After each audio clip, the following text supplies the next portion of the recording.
Hey, what's up, everyone, and welcome into the Cowboys leftovers. Today, we will talk about several takeaways from the Cowboys win over the Washington Commanders. If I'm looking over at two separate cameras, it's because we've got TikTok going on one side, and we've got Instagram, Facebook, YouTube going on the other, as well as my personal Twitter. By the way, if you want to follow me at MauNFL, it's MAU. NFL. Big win for the Cowboys, I guess, on Christmas Day. And the only reason why I say I guess is that the Cowboys are eliminated from the NFL playoffs. We all know that. But still, I think we all found a way to enjoy the wins, I would argue, right?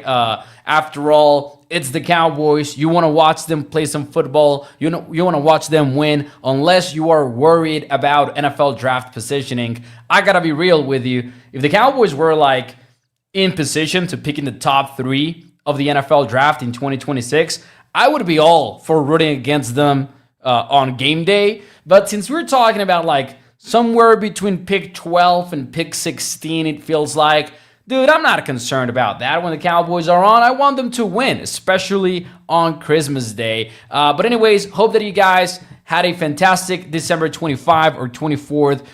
Hope you had a fantastic Christmas if you celebrate. And if not, I hope that you enjoyed your family, your friends, anyway, on this holiday season. What's up, everyone?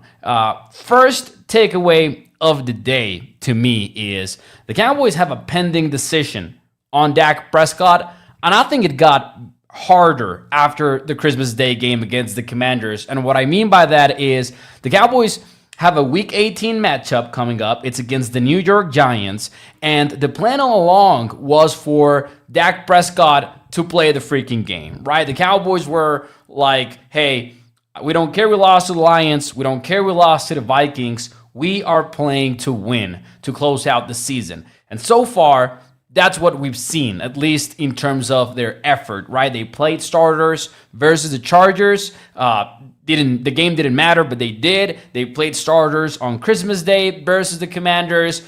And now they've got this one last game. The reason why it might get harder to decide to play Dak Prescott should go instead of Joe Milton is Dak was hit.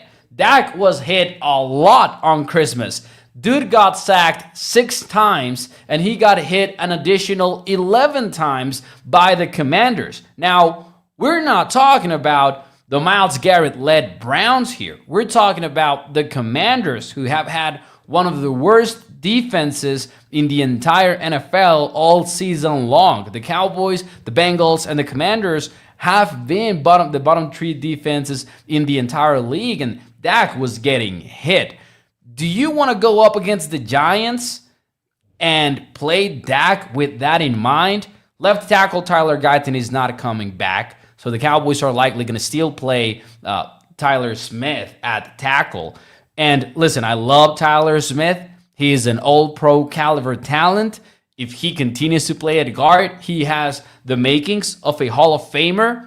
But at left tackle, man, I think the guy was struggling a little bit against the Commanders, right? And that's fine. I'm not knocking Tyler Smith. That's just not his position. He has practiced. He has worked to be a left guard, and he's a damn good one. But if you want to move him to tackle in the last 3 weeks of the season, it maybe not going to work, and it didn't. It felt like it didn't work on Thursday against the Commanders. So I would have second thoughts if I was Brian Schottenheimer, and I was trying to come up with a decision whether or not to play Dak Prescott over the last 3 games. But that's my main takeaway from Thursday. Dak Prescott, after the game, for what it's worth, said that he expects to play, that he wants to play, and that every conversation that he's had with the coaching staff points towards him playing in Week 18. But Schottenheimer said 2 things. Number 1, he said he was going to drink a lot of eggnog last night. So hopefully that went well for Coach. But secondly, he said he would look at the film and he would make a decision. What he's going to find in the film, even though he said that they're going to play to win, is that Dak Prescott was vulnerable against the Commanders, and he was hit often. So we'll see how thick his stomach is when he's watching that film, which is probably right now. I got a hat there and a mustache really quickly on TikTok. I don't know how that works. You can call me a boomer if you want, but I don't know what just happened there. But I loved it. I looked like a full-on cowboy there for a little while.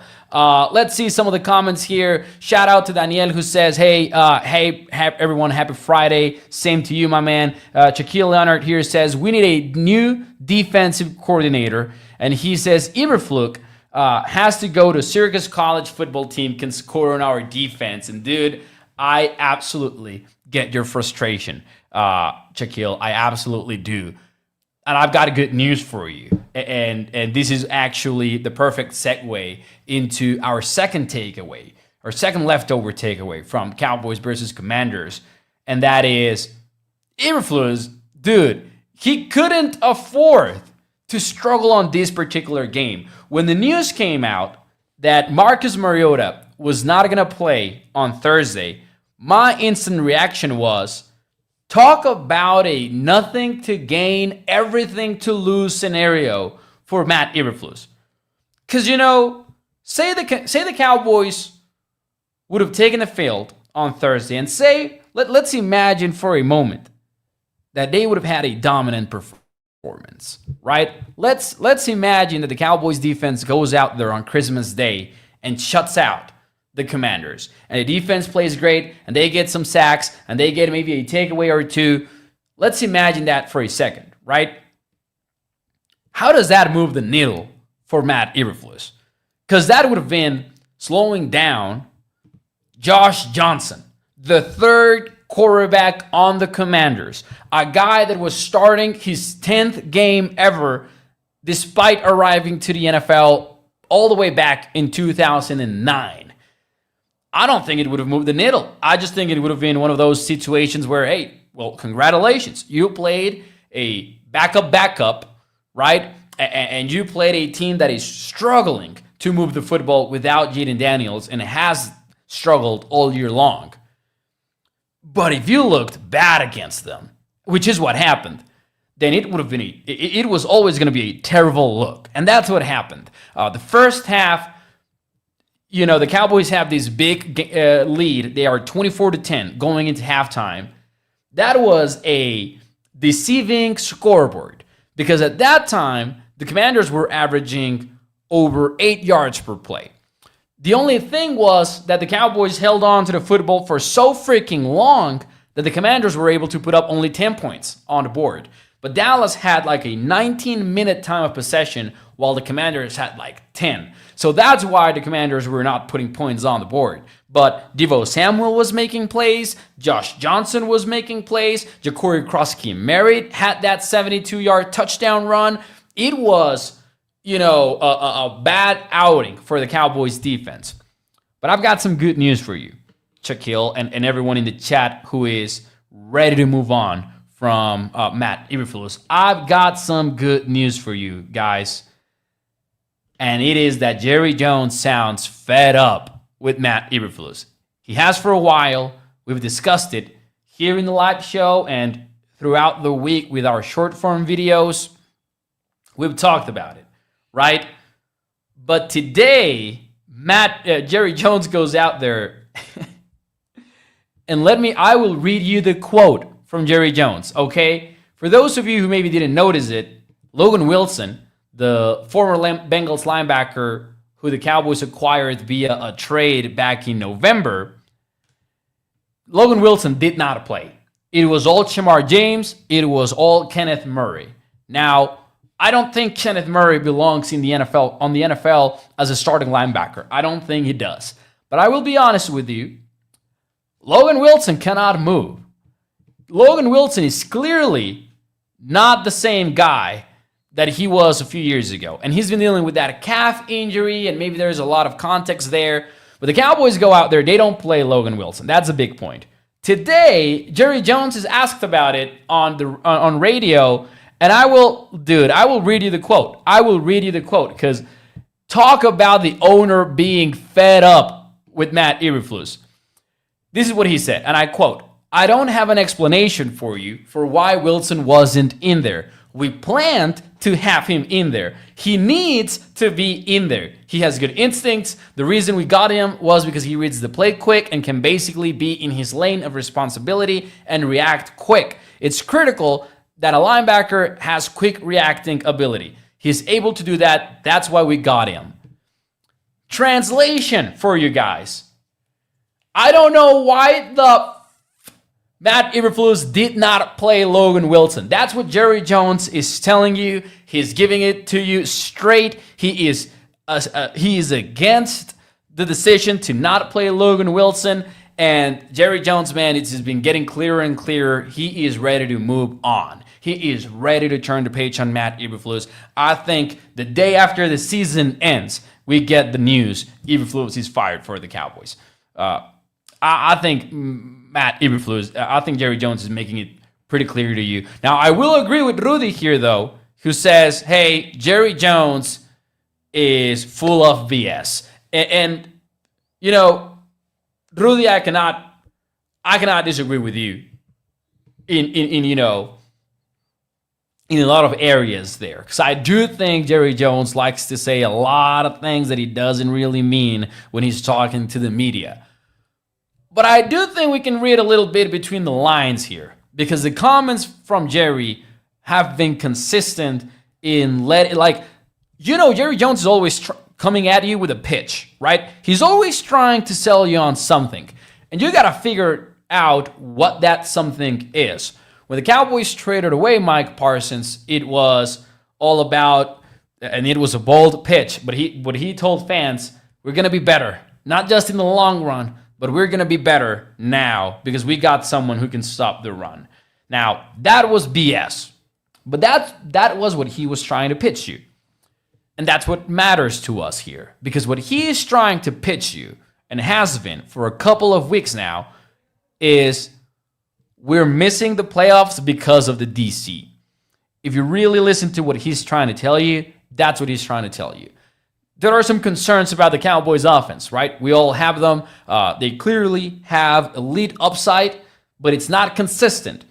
So when he's asked about those struggles on offense, Jerry kind of circles back to the defensive woes. And he's always, you know, acknowledging maybe the fact that there's some stuff going on with the offense, but then he circles back to, but the real reason why we're here at 7-8-1 is the defense, right? And he told reporters last weekend that, hey, it's not going to be difficult to come up with a decision on Matt Eberflus. And, you know, he's making it very clear. The dude is not happy with the defense. And he has a large share of the blame for that, because the Cowboys were like, sure, we'll bring Kenneth Murray, who is considered a first-round bust, to fix the team. And we're going to fix him, and we're going to help each other.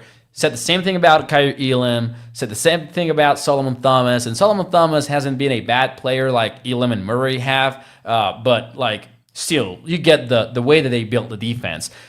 He is responsible for that, right? So we'll see, man. We'll see. But okay, we're gonna see some of the comments over here before we move on. Shout out to Josh, who says, thanks, Daniel. Same to you, because he was wishing everyone a happy Friday. Hope that you guys are having a fantastic one.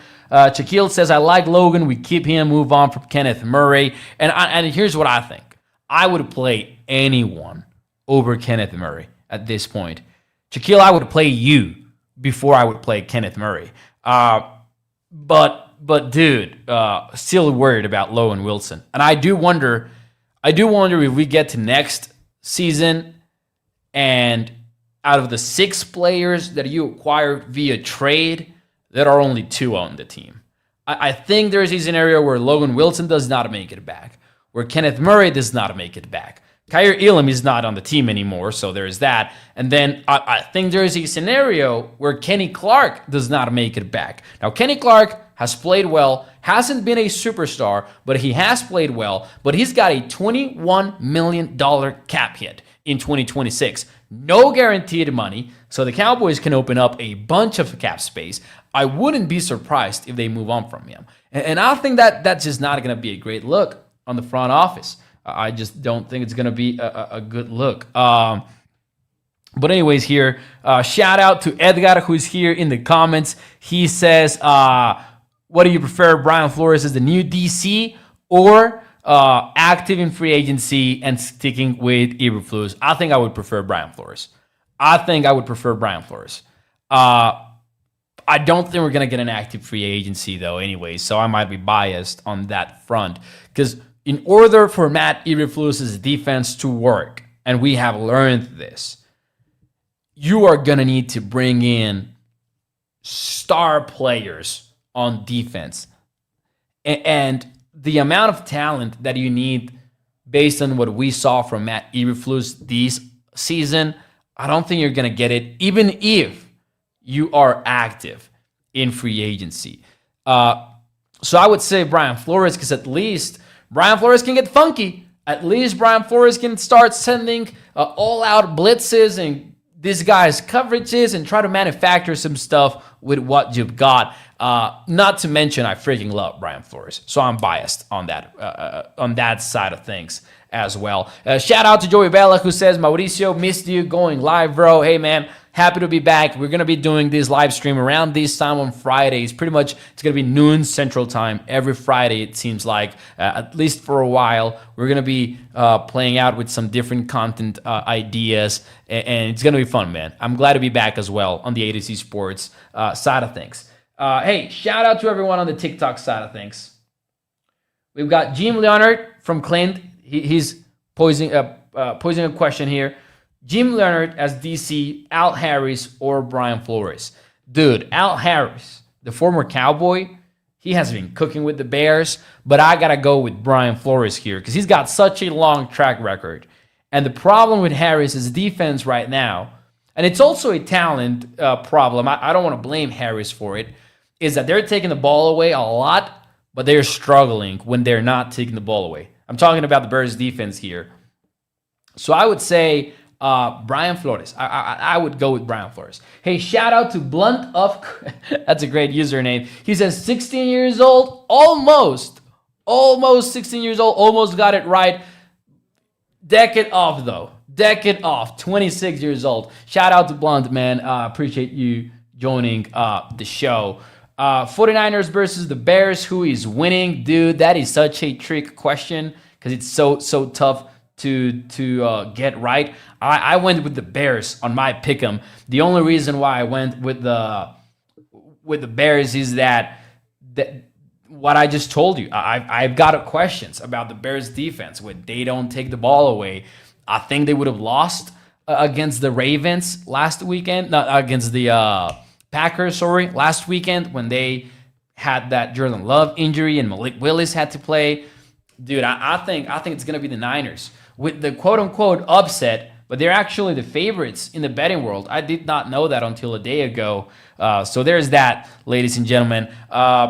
One more takeaway for you before we get out of here, and that is the Cowboys players sent a loud and clear message to Brian Schottenheimer after the win on Christmas, and that was, you better keep going for it on fourth down. The Cowboys were 6 for 6 on fourth down on Thursday versus Washington, and when you heard Tyler Smith talk to reporters post-game, when you heard Jalen Tolbert talk to reporters post-game, and Dak Prescott, they all talked about how Schottenheimer going for it consistently was a sign of trust in them and how they appreciated that.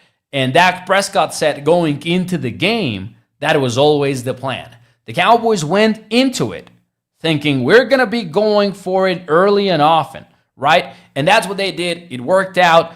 And I think Shotty has to remember this in 2026 and beyond, because Shotty has shown at times that he is willing to be aggressive on fourth down.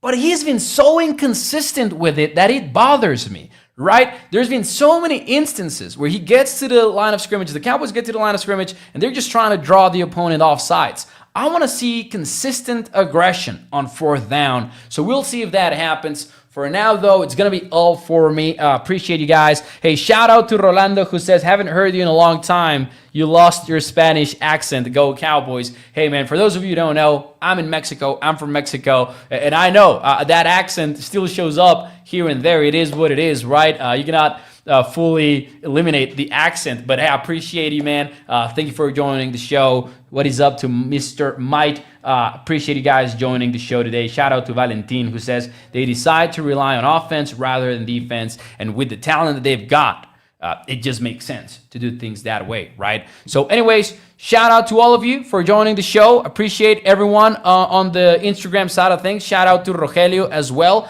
And I will see you next week. Enjoy the weekend.